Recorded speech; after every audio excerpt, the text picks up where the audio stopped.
Hi friends, English ग्रामरमधील pronoun हे प्रकरण आज आपण बघणार आहे. बघा, हे प्रकरण परीक्षेसाठी खूप महत्त्वाचं आहे. तुम्ही आयोगाचे पेपर जर अनालिसिस केलं असेल तर एम-पी-एस-सीने या प्रकरणावर नेहमी प्रश्न विचारलेला आहे. आणि आयोगाचे इतर इतर ज्या एक्झाम होतात, आयोगाव्यतिरिक्त ज्या परीक्षा होतात, त्या परीक्षांमध्ये सुद्धा प्रोनाउन या प्रकरणावर नेहमी परीक्षेमध्ये प्रश्न आलेला आहे. तुम्ही जर आता काही आरोग्य विभागाचे पेपर जर कधी बघितले असेल, त्यामध्ये सिनियर क्लर्कमध्ये प्रोनाउन या एका प्रकरणावर 3 क्वेश्चन्स आलेले होते. म्हणजे हे प्रकरण आयोग असो की इतर कोणत्याही परीक्षा असो, यामध्ये या प्रकरणावर नेहमी प्रश्न परीक्षेमध्ये येतो. आणि सोबतच लक्षात घ्या की या प्रोनाउन्समध्ये जे काही प्रकार पडतात त्या प्रकाराच्यामध्ये सोप्या प्रकारावर सुद्धा प्रश्न येतो. जसं पर्सनल प्रोनाउन्स, त्याची नॉमिनेटिव्ह केस कशी वापरायची, ऑब्जेक्टिव्ह केस कशी वापरायची, त्यानंतर पॉझेसिव्ह केस कशी वापरायची, यावर सुद्धा परीक्षेमध्ये प्रश्न आलेला आहे. म्हणून या प्रकरणामध्ये आपण याचे प्रकार आणि सोबतच ते प्रकार एकमेकांसोबत कुठे मॅच होतात किंवा इतर कोणत्या प्रकारासोबत मॅच होतात का, याची संपूर्ण डिटेल माहिती आपण या व्हिडिओमध्ये बघणार आहे. आणि एक यामध्ये बघा, आपण एक प्रकरण म्हणजे प्रकार जे आहेत ते इतर प्रकारासोबत रिलेट करून आणि एक प्रकारावर आपण काय बनवणार आहे, व्हिडिओ बनवणार आहे. तर चला स्टार्ट करूया प्रोनाउनला. तर बघा, प्रोनाउन म्हणजे काय? तर प्रोनाउन म्हणजे सरळ एक लक्षात घ्या, now pronoun is the word, ठीक आहे, which is used instead of a noun to avoid repetition of noun. म्हणजे काय? नामाचा पुनरुच्चार टाळण्यासाठी नामाच्या ऐवजी वापरल्या जाणाऱ्या शब्दाच्या जातीला काय म्हणतात? प्रोनाउन असे म्हणतात. ठीक आहे, बघा पुन्हा सांगत आहे, काय म्हणणार?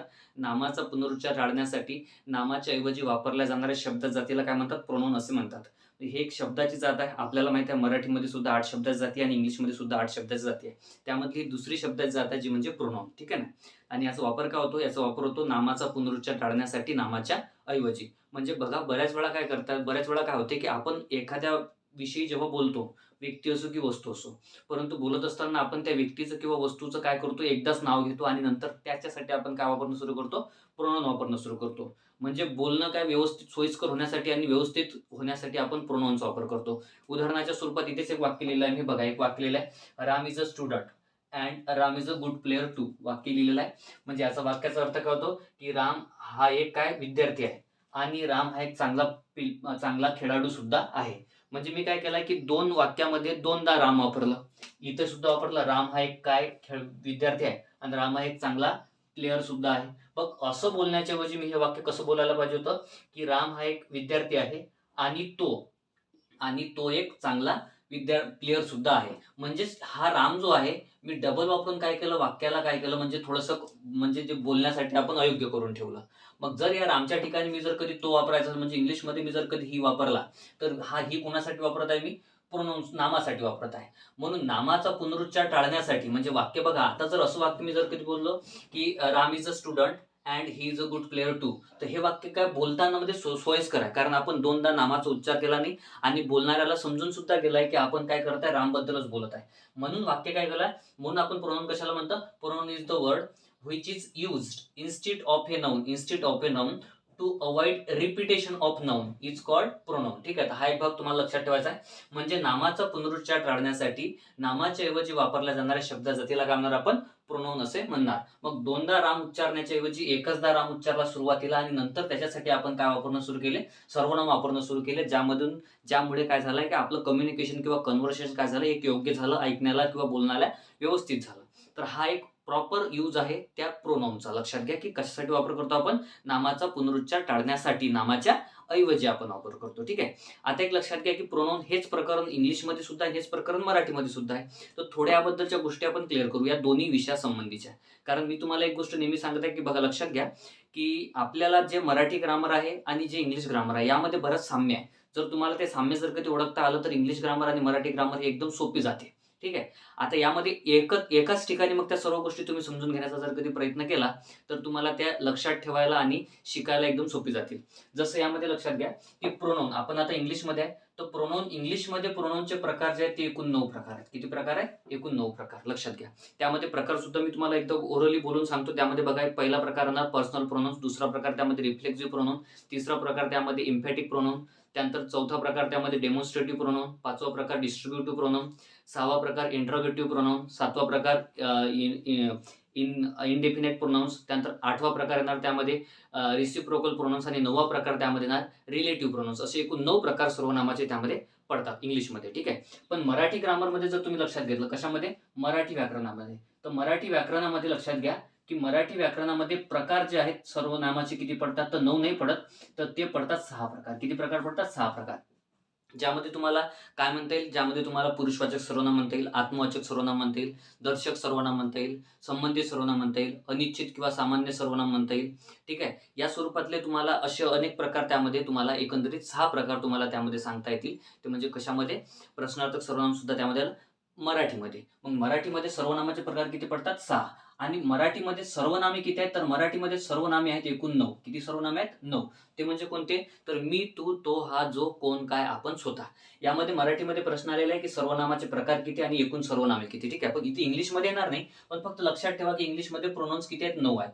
आणि आता प्रोनाऊन्सचे प्रकार किती आहेत, 9 आहेत. आणि इंग्लिशमध्ये मग प्रोनाऊन्स किती आहेत, तर हे आपल्याला सांगता येणार नाही निश्चितपणे. ठीक आहे. कारण आपल्याला लक्षात घ्या की जे 9 प्रकार आहेत इंग्लिशमध्ये प्रोनाऊन्सचे, त्या 9ही प्रकारामध्ये वेगवेगळे प्रोनाऊन्स आहेत. परंतु मात्र मराठीमध्ये जे आहेत ना, ते फक्त 9च प्रोनाऊन्स पूर्ण 6 प्रकारामध्ये विभागले गेलेले आहेत. ते म्हणजे मी, तू, तो, हा, जो, कोण, काय, आपण, स्वतः. ठीक आहे. पण इथे तुम्हाला खास करून पर्सनल प्रोनाऊन्स जे असतात इंग्लिशमधले ते खूप लक्षात ठेवून आवश्यक आहे. तर जे मी इथे लिहिलेले आहेत बघा, ते 7-8च्या स्वरूपात पर्सनल प्रोनाऊन्स बनतात. त्यामध्ये बघा हा I, we, you, they, he, she, it. तर हे आहेत पर्सनल प्रोनाऊन्स. आपण जे तिथे पर्सनल प्रोनाऊन्स ठेवलेले आहेत ते नॉमिनेटिव्ह केसमध्ये ठेवले, म्हणजे कोणत्या विभक्तीमध्ये ठेवलेले आहे, प्रथमा विभक्तीमध्ये ठेवलेले आहेत. त्यांच्या केस बदलतात. ठीक आहे. आपण एखाद्या व्हिडिओ लेक्चरमध्ये सेपरेट आपण पर्सनल प्रोनाऊन्स हे प्रकरण घेऊन येणार आहे. ठीक आहे ना. तर आता पुढे जाऊया आणखी. तर यामध्ये तुम्हाला एवढी गोष्ट समजली असेल तर पुढे जाऊ. पुढे लक्षात घ्या की आपण हे गोष्ट क्लिअर केली की आपण काय करतोय, नामाचा पुनरुच्चार टाळण्यासाठी नामाच्या ऐवजी आपण कशाचा वापर करतो, सर्वनामाचा वापर करतो. नेक्स्ट एक आणखी गोष्ट लक्षात ठेवायची तुम्हाला की सर्वनामाचा खरा उपयोग काय आहे वाक्यामध्ये, सर्वनामाचा खरा उपयोग काय आहे. ठीक आहे. तर सर्वनामाचा उपयोग म्हणण्याच्या ऐवजी खरं काम काय सर्वनामाचं, तर खरं काम आहे सर्वनामाचं एक तर वाक्यामध्ये सब्जेक्ट म्हणून काम करणे किंवा ऑब्जेक्ट म्हणून काम करणे. हे झालं नामाचं आणि सर्वनामाचं खरं कार्य वाक्यामधलं.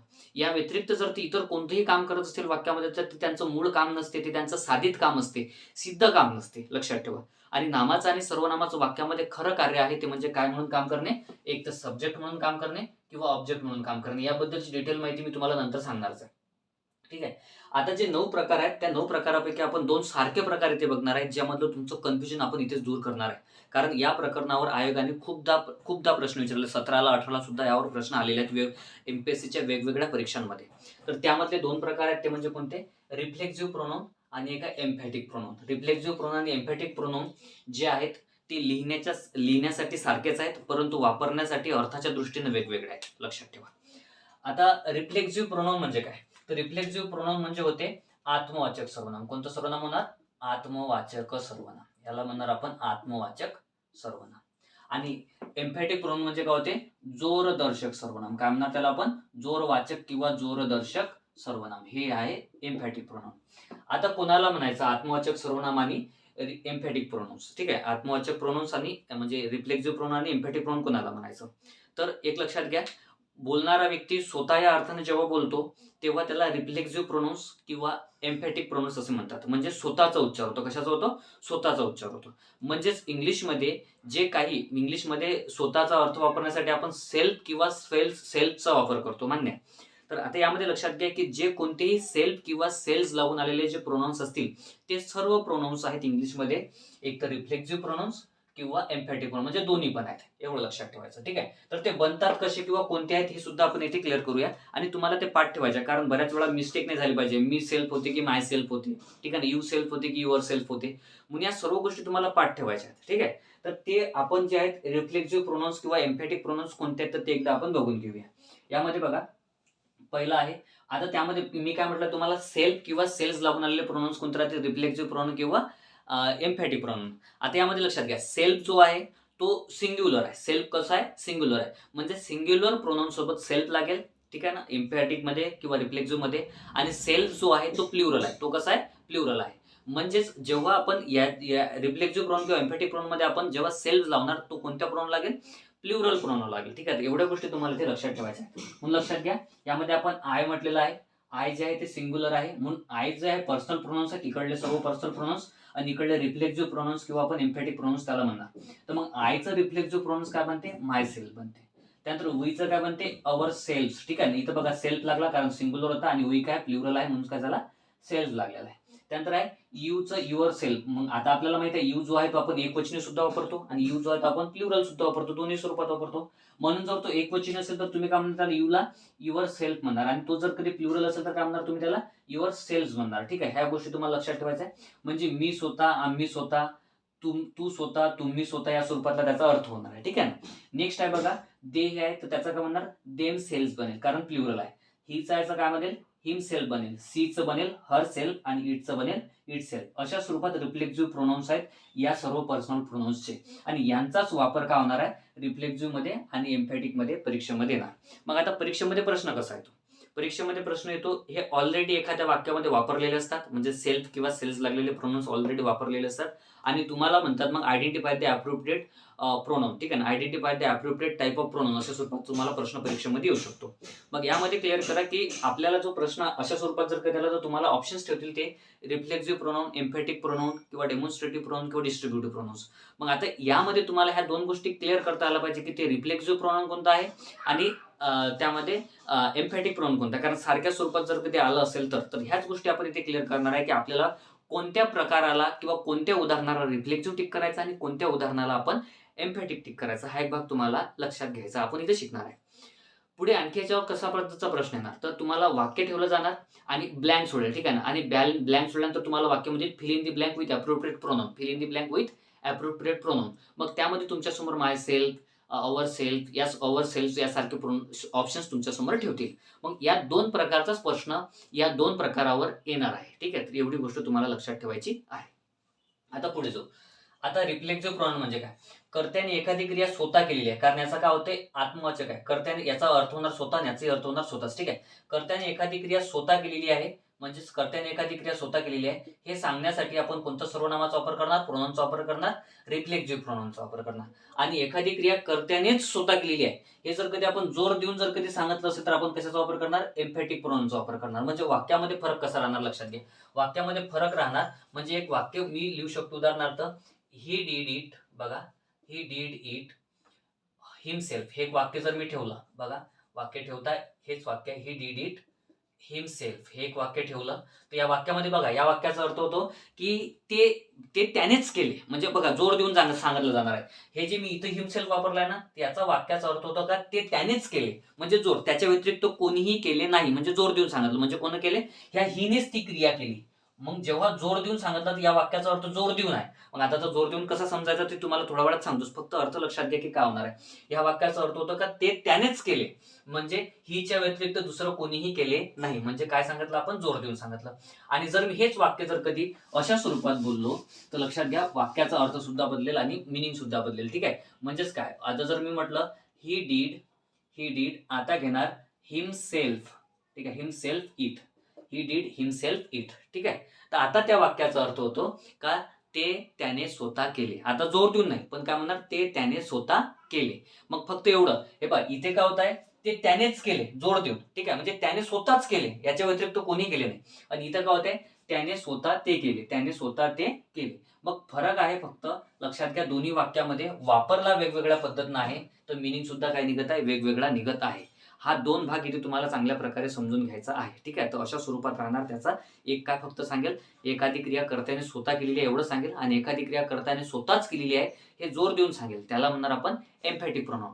ठीक आहे, तर एवढा भाग तुम्हाला इथे लक्षात ठेवायचा आहे. आता जो पुढे, आता तुम्हाला मग लक्षात घ्या की मग ओळखायचं कसं की मग एखादं वाक्य जे आहे रिफ्लेक्सिव्ह प्रोनाउनचं आहे की एखादं वाक्य एम्फॅटिक प्रोनाउनचं आहे, या दोन भाग आहेत ना. तर आता ओळखण्यासाठी सरळ एक सोपे प्रकार सांगत आहे. काही नाही मिनिंग पाहिजे आपल्याला फक्त एक मार्क पाहिजे. आपल्याला काय पाहिजे फक्त एक मार्क्स पाहिजे. ठीक आहे ना, जर तुम्हाला एक मार्क्स पाहिजे आहे तर फक्त दोन स्ट्रक्चर लक्षात ठेवा, 2-3 स्ट्रक्चर लक्षात ठेवा. या स्वरूपाच्या स्ट्रक्चरमध्ये जर तुम्हाला उदाहरण दिसलं सेल्फ किंवा सेल्स लागून आलेलं तर तुम्हाला रिफ्लेक्सिव्ह कोणतं आणि एम्फॅटिक कोणतं दोन्हीही आयडेंटिफाय चांगल्या प्रकारे करता येतील आणि एकदम इझी प्रकारे. जसं उदाहरणार्थ या रिफ्लेक्सिव्ह प्रोनाउनला आपण आत्मवाचक सर्वनाम म्हणतो, आणि तुम्हाला माहिती आहे इंग्लिशमध्ये कोणत्याही वाक्याची रचना सब्जेक्ट वर्ब आणि ऑब्जेक्ट या स्वरूपातच राहणार आहे, मान्य आहे. आता यामध्ये लक्षात घ्या की एखाद्या सेल्फ किंवा सेल्स लागून आलेल्या प्रोनाउनला रिफ्लेक्सिव्ह केव्हा म्हणायचं आणि त्यालाच एम्फॅटिक केव्हा म्हणायचं. तर एक सिच्युएशन आहे बघा, सब्जेक्ट वर्ब देन सेल्फ किंवा सेल्स लागून आलेले प्रोनाउन देन ऑब्जेक्ट.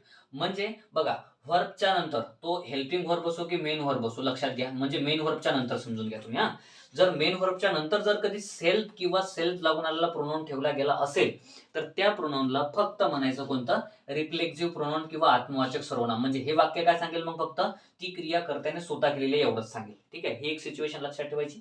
दुसरी सिच्युएशन आहे एम्फॅटिक मध्ये. काय होणार, एम्फॅटिक मध्ये दोन सिच्युएशन आहे. दोन सिच्युएशन मध्ये काय, तर बघा पहिली सिच्युएशन आहे सब्जेक्ट प्लस देन सेल्फ किंवा सेल्फ लागून आलेले प्रोनाउन, म्हणजे लगेच कर्त्याच्या नंतर सेल्फ किंवा सेल्फ लागून आलेले प्रोनाउन. देन व्हर्ब आणि देन ऑब्जेक्ट. म्हणजे अशी रचना जर तुम्हाला दिसत असली की सब्जेक्टच्या नंतर लगेच जर कधी सेल्फ किंवा सेल्फ लागून आलेले जर कधी प्रोनाउन्स तुम्हाला दिसले असतील तर त्या सिच्युएशनला ते वाक्यामध्ये जे वापरलेले प्रोनाउन्स राहणार ते कोणते राहतील, एम्फॅटिक प्रोनाउन. आणि वाक्याचा अर्थ काय सांगतील, ती क्रिया कर्त्याने त्यानेच केलेली आहे, त्याच्या व्यतिरिक्त कोणी केली नाही असं जोर देऊन सांगितलं जाणार, त्याला म्हणणार आपण एम्फॅटिक प्रोनाउन.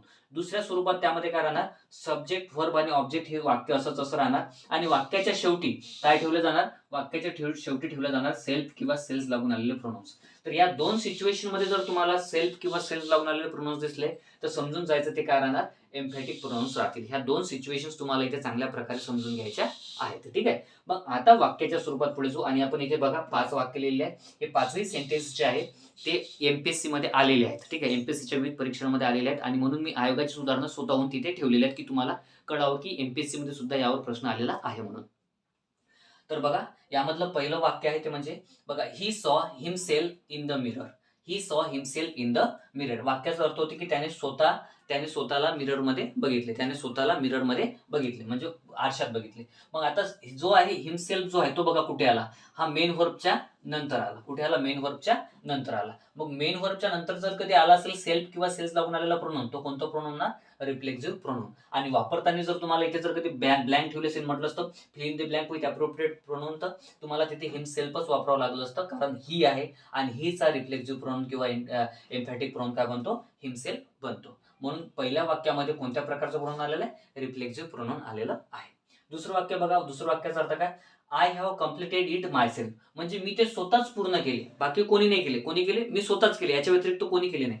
मग यामध्ये बघा की सब्जेक्ट व्हर्ब आणि ऑब्जेक्ट इथं सरळ ठेवलेला आहे आणि वाक्याच्या शेवटी काय आलेला आहे, मायसेल्फ आलेला आहे. आणि मायसेल्फ हे बरोबर आहे, आयच्या नुसार बरोबर आहे, मायसेल्फ मान्य आहे. म्हणून हे सुद्धा काय बरोबर प्रोनाउन इथं वापरलेलं आहे. आणि हे प्रोनाउन आता वाक्याच्या शेवटी आलेलं आहे, म्हणजे दुसऱ्या क्रमांकाचे आपली जे स्ट्रक्चर आहे त्याच्यामध्ये बसत आहे. म्हणून हे जे वाक्य आहे यामध्ये वापरलेलं प्रोनाउन जे आहे ते कोणत्या प्रकारचं आहे, एम्फॅटिक प्रोनाउन आहे. आणि वाक्य इथं आणखी विचारणार काय, fill in the blank with appropriate pronoun. तर याची सुद्धा तुम्हाला मायसेल्फ व्यवस्थित प्रकारे वापरता आला पाहिजे. वाक्याचा थोडाफार जर कधी अर्थ आला तुम्हाला तर मात्र हे तुम्हाला प्रोनाउन्स ब्लँक मध्ये सुद्धा वापरता येईल आणि वाक्य सुद्धा ओळखता येईल की या रिफ्लेक्सिव्ह प्रोनाउन्स आहे की एम्फॅटिक प्रोनाउन्स आहे. दोन्ही सिच्युएशन्स मध्ये चांगल्या प्रकारे तुम्हाला अंडरस्टँड होतील. आणि नाही कळलं तर तुम्हाला हे इथं रिफ्लेक्सिव्ह प्रोनाउन कशा प्रकारचं एवढं पाठ करून ठेवायचं, म्हणजे मग तुम्हाला वापरताना सोपी जाणार की सेल्फ लागते की सेल्फ लागते, हा एक भाग लक्षात ठेवायचा आहे. नेक्स्ट तिसऱ्या क्रमांकाचं वाक्य बघा, Mohan himself caught the thief. म्हणजे काय, त्याने स्वतःच त्या चोराला पकडले असं त्याचं म्हणणं आहे. म्हणजे बघा मोहनच्या नंतर लगेच काय आलाय, हिमसेल्फ आलेला आहे, थर्ड पर्सन आहे. मोहन जो आहे थर्ड पर्सन आहे म्हणून हिमसेल्फ बरोबर आहे इथे, एवढं मान्य आहे तुम्हाला. म्हणून हे जे आहे सब्जेक्टच्या नंतर लगेच आलं असल्यामुळे एम्फॅटिक प्रोनाउन मधले पहिलं स्ट्रक्चर आपलं पूर्ण होत आहे. म्हणून तिसऱ्या क्रमांकाचं वाक्यामध्ये जो हिमसेल्फ आहे तो कोणत्या प्रकारचा प्रोनाउन आहे, एम्फॅटिक प्रोनाउन आहे. हे तुम्हाला लक्षात ठेवायचं आहे. नेक्स्ट पुढे जाऊ, चौथ्या क्रमांकाचं उदाहरण बघा काय, अकबर पनिश हिमसेल्फ. ठीक आहे ना, म्हणजे अकबरने स्वतःलाच काय करून घेतली, पनिश्ड करून घेतली. ठीक आहे ना, मग यामध्ये सजा करून घेतली. मग यामध्ये इथे लक्षात घ्या की अकबर जो आहे तो आपल्यासाठी थर्ड पर्सन आहे म्हणून त्याच्यासाठी आपण काय वापरलं, हिमसेल्फ वापरलं. आणि लक्षात घ्या कुठे आलाय, पनिश जो आहे तो व्हर्ब आहे आणि व्हर्बच्या नंतर आलेला आहे. व्हर्बच्या नंतर जर कधी येत असेल तर कोणाचं स्ट्रक्चर आहे, रिफ्लेक्सिव्ह प्रोनाउनचं. म्हणून यामधला हिमसेल्फ जो आहे तो कोणत्या प्रकारचा प्रोनाउन आहे, रिफ्लेक्सिव्ह प्रोनाउन. आणि इथं ब्लँक सोडून तुम्हाला म्हटलं असतं fill in the blank with appropriate pronoun. ठीक आहे ना, या स्वरूपात सुद्धा प्रश्न परीक्षेमध्ये येईल. आणि एक 5व्या क्रमांकाचं उदाहरण आणखी लक्षात घ्या की एक आहे ते म्हणजे I have done this work myself. बघा I have done this work myself, पुन्हा मायसेल्फ कुठं आला, ठीक आहे, हा झाला सब्जेक्ट, त्यामध्ये हा झाला व्हर्ब, हेल्पिंग वर्ब आणि मेन वर्ब. आणि धिस वर्क जे आहे ते झालं त्याच्यामध्ये ऑब्जेक्ट आणि मायसेल्फ आलेला आहे. आणि मायसेल्फ कोणासाठी आलेला आहे, आयसाठी आलेला आहे. तर वापरलेलं बरोबर आहे, fill in the blank with appropriate प्रोनाउनच्या स्वरूपात बरोबर वापरलेला आहे. आणि आता तो वाक्याच्या शेवटी आलेला आहे म्हणजेच काय राहणार ते, एम्फॅटिक प्रोनाउन. म्हणून आता कोणाला जोर देऊन म्हटलं आणि कोणाला स्वतःच्या मिनिंगनं म्हटलं याच्याशी आपल्याला काहीही घेणं देणं नाही. खरं तर सांगत आहे, आपल्याला काय पाहिजे, 1 मार्क्स पाहिजे आहे. आणि जर आपल्याला त्यांनी म्हटलेलं आहे की आपल्याला जर कधी म्हटलेलं आहे आयडेंटिफाय द अप्रोप्रिएट प्रोनाउन, ठीक आहे, की या स्वरूपात जर कधी प्रश्न विचारला किंवा fill in the blank with appropriate pronoun, तर तुम्हाला त्या गोष्टी फक्त कळल्या पाहिजे. याच्या व्यतिरिक्त आपल्याला काही मतलब नाही आहे, मीनिंगचा वगैरे काही मतलब नाही. म्हणून एवढं कळण्यासाठी फक्त तुम्हाला 3 स्ट्रक्चर लक्षात ठेवायचे आहे. एक म्हणजे सब्जेक्ट, वर्ब, त्यानंतर सेल्फ आणि सेल्सवाले प्रोनाउन, देन ऑब्जेक्ट. हे झालं कोणाचं? Reflexive प्रोनाउनचं structure. आणि त्यानंतर इथं 2 स्ट्रक्चर आपण ठेवले कोणाचे? एम्फॅटिक प्रोनाउनचे. हे एवढे स्ट्रक्चर जर तुम्ही पाठ ठेवले तर तुम्हाला यावर कोणत्याही प्रकारचा प्रश्न आला आणि ऑप्शनमध्ये जर कधी दोन्ही ऑप्शन्स त्यांनी ठेवले, रिफ्लेक्सिव्ह प्रोनाउन आणि एम्फॅटिक प्रोनाउन, तरी मात्र तुम्हाला त्यामध्ये व्यवस्थित आणि ॲक्युरेट उत्तर काय करता येईल? टिक करता येईल. तर अशा स्वरूपात हे 2 प्रकार राहणार आहे प्रोनाउनचे, ज्यामध्ये आपण काय बघितलं? रिफ्लेक्सिव्ह प्रोनाउन म्हणजेच आत्मवाचक सर्वनाम, आणि दुसरं बघितलं आपण एम्फॅटिक प्रोनाउन म्हणजेच जोरदर्शक किंवा जोरवाचक सर्वनाम. ठीक आहे. तर हे दोन्ही प्रकार चांगल्या प्रकारे लक्षात ठेवायचे. पुढच्या व्हिडिओमध्ये आपण याच्या नंतरचा प्रकार घेऊन येणार आहे. ठीक आहे. तर इथे थांबू.